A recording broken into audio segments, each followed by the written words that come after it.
തൃശ്ശൂരിൽ മൂന്നാം സ്ഥാനത്തെത്തിയതോടുകൂടി കേരള രാഷ്ട്രീയത്തിൽ അധികായനായിരുന്ന സാക്ഷാൽ കെ കരുണാകരൻ്റെ പ്രിയപുത്രൻ കെ മുരളീധരൻ വല്ലാത്ത ഒരു പ്രതിസന്ധിയിലൂടെയാണ് കടന്നു പോകുന്നത്. അദ്ദേഹത്തിൻ്റെ രാഷ്ട്രീയ ഭാവി ഒരു ചോദ്യചിഹ്നമായി നിൽക്കുകയാണ്. മര്യാദയ്ക്ക് ഇരുന്നെങ്കിൽ അധികാരത്തോടുള്ള വല്ലാത്ത അതിരുവിട്ട ആർത്തിയും പണത്തോടുള്ള താല്പര്യവും ഒക്കെ ഇല്ലായിരുന്നെങ്കിൽ അദ്ദേഹം കേരളത്തിൻ്റെ മുഖ്യമന്ത്രിയാവേണ്ട ആളായിരുന്നു. 2004 ശേഷമോ അല്ലെങ്കിൽ 2011 സ്വയം കളഞ്ഞതാണ്. അദ്ദേഹം ഇപ്പോൾ 6ാമത്തെ തെരഞ്ഞെടുപ്പ് തോൽവിയാണ് ഇപ്പോൾ തൃശ്ശൂർ അദ്ദേഹത്തിൻ്റെത്. 5 മണ്ഡലങ്ങളിലായിട്ടുള്ള 6ാമത്തെ തോൽവി.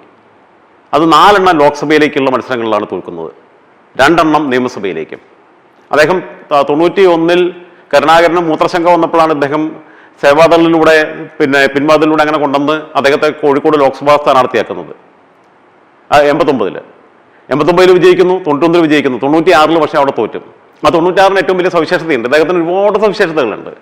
96 അവിടെ നിന്ന് മുരളീധരൻ പരാജയപ്പെടുമ്പോൾ തൃശ്ശൂർ അതേ ലോക്സഭാ തെരഞ്ഞെടുപ്പിൽ 96 തൃശ്ശൂരിൽ നിന്ന് ലോക്സഭയിലേക്ക് മത്സരിച്ച കെ കരുണാകരൻ വി രാഘവനോട് CPIയുടെ വി രാഘവനോട് പരാജയപ്പെടുന്നത്. അതായത് അച്ഛനും മകനും കൂടി ഒരുമിച്ച് ഒരേ തെരഞ്ഞെടുപ്പിൽ മത്സരിച്ച് 2 പേരും ഒരുമിച്ച് പരാജയപ്പെട്ട കേരള രാഷ്ട്രീയത്തിലെ ഒരു ചരിത്ര സംഭവമാണത്.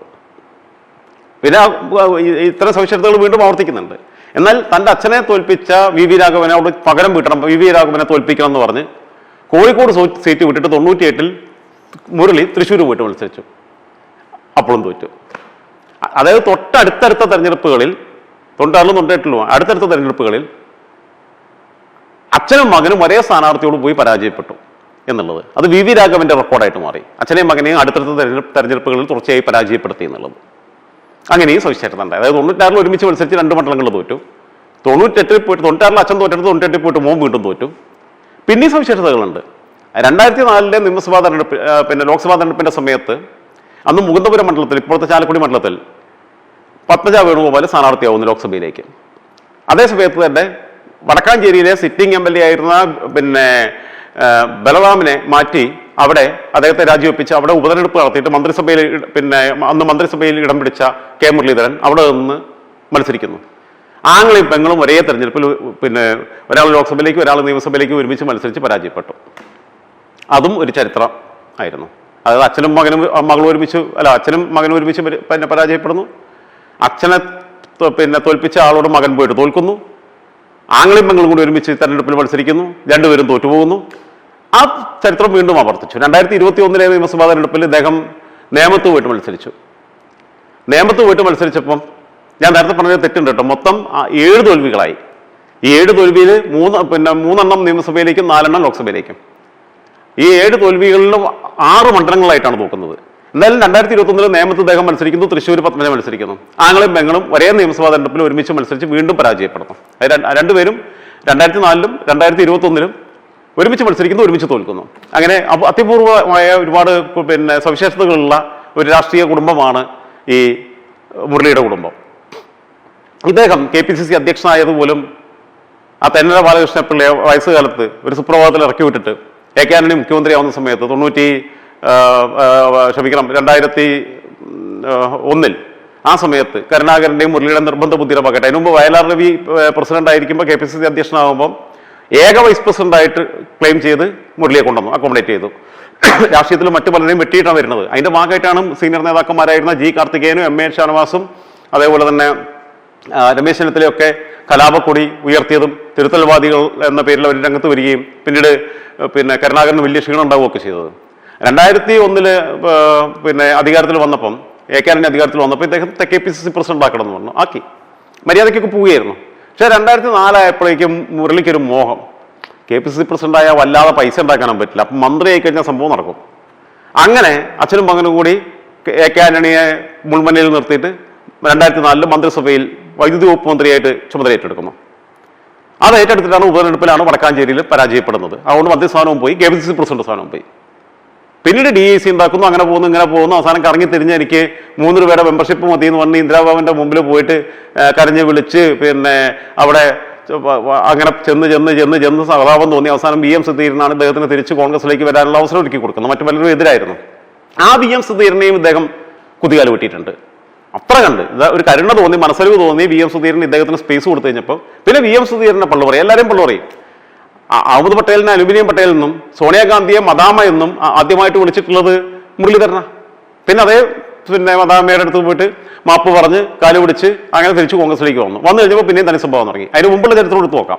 2004 വടക്കാഞ്ചേരിയിൽ 96 തൃശ്ശൂരിൽ തോക്കുന്നു, കോഴിക്കോട് തോക്കുന്നു, 98 തൃശ്ശൂരിൽ തോക്കുന്നു, 2004 വടക്കാഞ്ചേരി നിയമസഭാ മണ്ഡലത്തിൽ തോക്കുന്നു, 2006 ഈ കോൺഗ്രസിലെ വിഭാഗീയതയ്ക്ക് ഒരു പരിഹാരമൊക്കെ കണ്ടെത്താൻ വേണ്ടിയിട്ട് ഇവരെ യോജിപ്പിച്ച് നിർത്തി മുസ്ലിം ലീഗ് അവരുടെ സിറ്റിംഗ് സീറ്റായിരുന്ന കൊടുവള്ളി മണ്ഡലം മുരളിക്ക് വേണ്ടി വിട്ടുകൊടുക്കുന്നു. അങ്ങനെ കൊടുവള്ളി മണ്ഡലത്തിലും ഇദ്ദേഹം അന്നാണ് PTR ഗെയിമാണ് ജയിച്ചത്. കൊടുവള്ളി മണ്ഡലം കാലങ്ങളായിട്ട് UDF കുത്തകയായിരുന്ന ആ മണ്ഡലത്തിലും പോയിട്ട് മുരളീധരൻ തോറ്റു UDF സ്ഥാനാർത്ഥിയായിട്ട് മത്സരിച്ച്. 2006 കഴിയുമ്പോൾ പിന്നെ അദ്ദേഹം TIC ഉണ്ടാക്കുന്നു, NCP ചേരുന്നു. അങ്ങനെ വയനാട് ലോക്സഭാ മണ്ഡലത്തിൽ നിന്ന് മത്സരിക്കുന്നു ലോക്സഭയിലേക്ക് 2009. MI ഷാനവാസ് കോൺഗ്രസിന്റെ സ്ഥാനാർത്ഥി, അതേപോലെ തന്നെ M റഹ്മത്തുള്ള CPIയുടെ സ്ഥാനാർത്ഥി. അവിടെ ഇദ്ദേഹവും മത്സരിക്കുന്നു. 1,00,000-ലേറെ വോട്ട് പിടിച്ചു. അവിടെ 3ാം സ്ഥാനത്ത് പോയി. അവിടെയും തോറ്റു. അദ്ദേഹം ജയിക്കുന്നുള്ള പ്രതീക്ഷയിലാണ് പോയത്. വോട്ടുകൾ സ്പ്ലിറ്റ് ചെയ്യിക്കും, ഞാൻ വലിയ ജനകീയനാണല്ലോ എന്നൊക്കെ ഉള്ളതുകൊണ്ട് അവിടെ പരാജയപ്പെട്ടു. 3ാം സ്ഥാനത്ത് പോയി. 3ാം സ്ഥാനത്ത് അങ്ങനെ 2 തെരഞ്ഞെടുപ്പുകളിൽ പോയിട്ടുള്ള കേരളത്തിന്റെ ചരിത്രത്തിലെ ആദ്യത്തെ കോൺഗ്രസ്സുകാരനാ.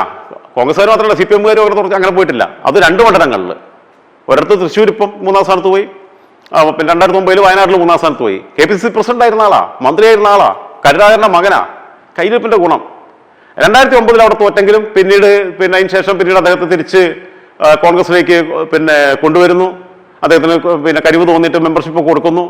ഒരു ഗതിയില്ലാതെ പട്ടിയെ പോലെ ഇങ്ങനെ നടക്കുന്നത് കണ്ടിട്ട് പാവം തോന്നിയിട്ടാണ് സുധീരൻ അദ്ദേഹത്തിന് തിരിച്ചു കൊണ്ടുവരാനുള്ള അവസരമൊക്കെ തിരിച്ചു വരാനുള്ള അവസരമൊക്കെ ഉണ്ടാവുന്നത്. അങ്ങനെ 2011 അദ്ദേഹത്തെ വട്ടിയൂർക്കാവിൽ നിർത്തുന്നു. വട്ടിയൂർക്കാവിൽ അദ്ദേഹം ജയിക്കുന്നു. 2016 വീണ്ടും വട്ടിയൂർക്കാവിൽ മത്സരിക്കുന്നു. അവിടെ നിന്ന് വീണ്ടും ജയിക്കുന്നു. 2016 മത്സരിച്ച് വിജയിച്ച അദ്ദേഹത്തെ 2019 സിറ്റിംഗ് MLA ആയിരിക്കെ വടകരയിലേക്ക് കൊണ്ടുവരുന്നു. മുരളീധരന്റെ മിടുക്കൊണ്ടൊന്നല്ല. മുരളീധരൻ ഇടയ്ക്ക് വേണമെങ്കിൽ BJP-യുമായിട്ട് ചർച്ച നടത്തിയിരുന്നു എന്നൊക്കെയുള്ള ആക്ഷേപങ്ങളൊക്കെ ഉണ്ട്. എവിടേക്കും പോകാൻ തയ്യാറായിട്ട് കാണാം. ഇനിയിപ്പോൾ BJP ആയിരിക്കും ഏറ്റവും അവസാനത്തെ അഭയം എന്ന് പറയുന്നത്. അങ്ങനെ 2019 വടകരയിൽ വന്നപ്പോൾ അവിടെ സാക്ഷാൽ നമ്മളെ അക്രമ രാഷ്ട്രീയത്തിന്റെ ആചാര്യനായ P. ജയരാജനായിരുന്നു അവിടെ സ്ഥാനാർത്ഥി. P. ജയരാജനോട് ചില സമാനതകൾ. P. ജയരാജന്റെ സഹോദരി P. സതീദേവി, ഇപ്പോഴത്തെ വനിതാ കമ്മീഷൻ അധ്യക്ഷ, അവര് അവിടെ നിന്ന് 2004 മത്സരിച്ച് MP ആയതാ വടകരയിൽ.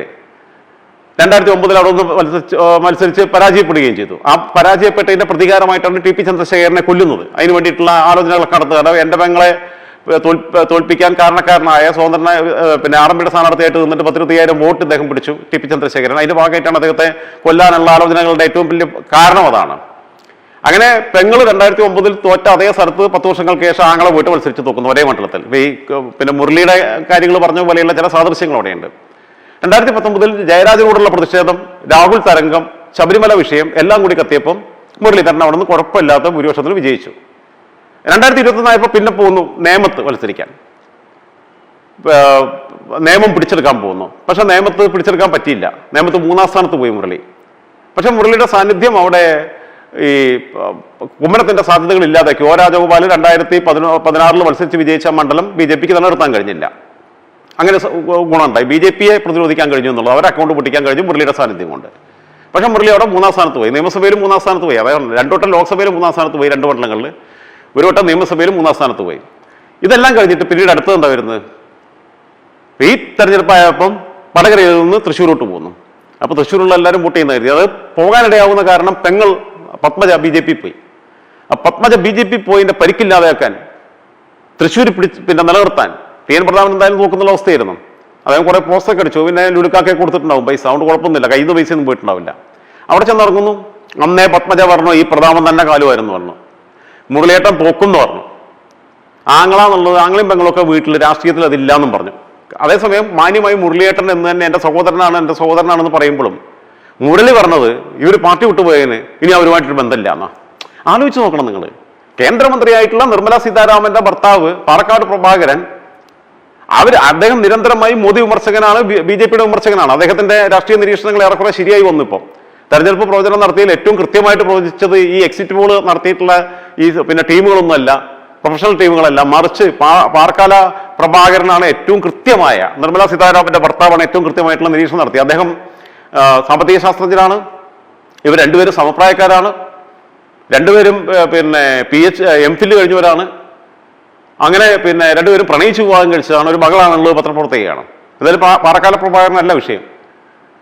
എന്തായിരുന്നാലും അങ്ങനെ ഈ പിന്നെ നിർമ്മലാ സീതാരാമനും പിന്നെ BJPയുടെ ഒപ്പം നിൽക്കുകയും അവരുൾപ്പെട്ട ക്യാബിനറ്റിനെയും അതിന്റെ ടീം ലീഡറായിട്ടുള്ള ക്യാപ്റ്റനായിട്ടുള്ള മോദിയെയും BJPയും ഒക്കെ നിരന്തരം വിമർശിക്കുന്ന പാറക്കാല പ്രഭാകരനും നിർമ്മലാ സീതാരാമനും അവരുടെ കുടുംബവും ഒന്നും രാഷ്ട്രീയമായിട്ട് കൂട്ടിക്കുറച്ചിട്ടില്ല. അവരെന്നും ഒരുമിച്ച് പിന്നെ ഒരു വീട്ടിൽ കഴിയുന്നു, ഭക്ഷണം കഴിക്കുന്നു, ഒരുമിച്ച് യാത്ര ചെയ്യുന്നു, കുടുംബജീവിതം ഭംഗിയായിട്ട് കൊണ്ടു നടക്കുന്നു, ഒരുമിച്ച് കടന്നുറങ്ങുന്നു.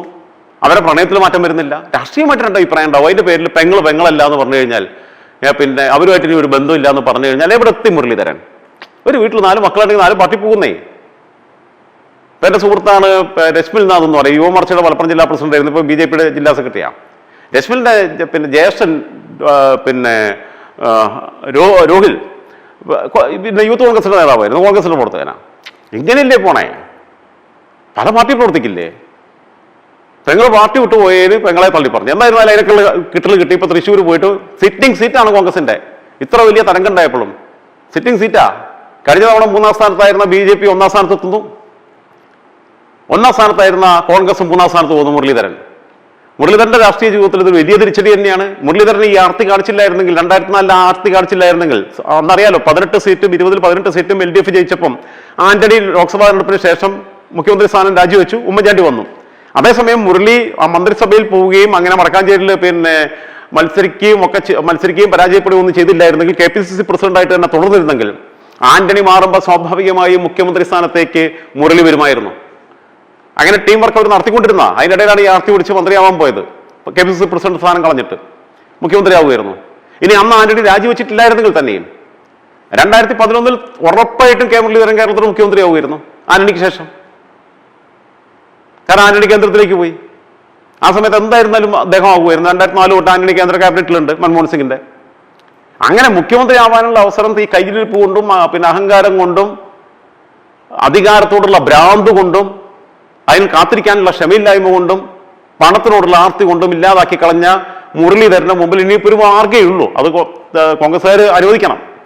വട്ടിയൂർക്കാവിൽ വേണമെങ്കിൽ 2026 മത്സരിക്കാനുള്ള ശ്രമം നടത്തി നോക്കാം. സീറ്റ് കിട്ടുമല്ലോ എന്നുള്ളത് അറിയില്ല. കാരണം തുടർച്ചയായിട്ട് ഇപ്പോൾ അവിടെ പിന്നെ കഴിഞ്ഞ തവണ വീണ എസ് നായരാണ് മത്സരിച്ചത്. അവര് 3ാം സ്ഥാനത്ത് പോയി.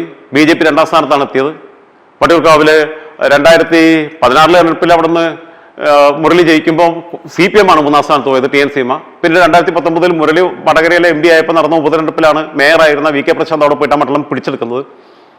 അന്ന് പ്രശാന്ത് പിടിച്ചെടുത്തപ്പോഴും BJP 2ാം സ്ഥാനത്താണ്. അതിനുശേഷം 2021 വീണ്ടും പ്രശാന്ത് ജയിച്ചു. BJPയുടെ VV രാജേഷ് 2ാം സ്ഥാനത്തായിരുന്നു. വീണ എസ് നായർ കോൺഗ്രസിന്റെ സ്ഥാനാർത്ഥി 3ാം സ്ഥാനത്ത് പോയി. പറയുമ്പോൾ പ്രിയങ്ക ഗാന്ധി അവിടെ പോയി പിന്നെ റോഡ് ഷോ ഒക്കെ നടത്തിയതാണ്.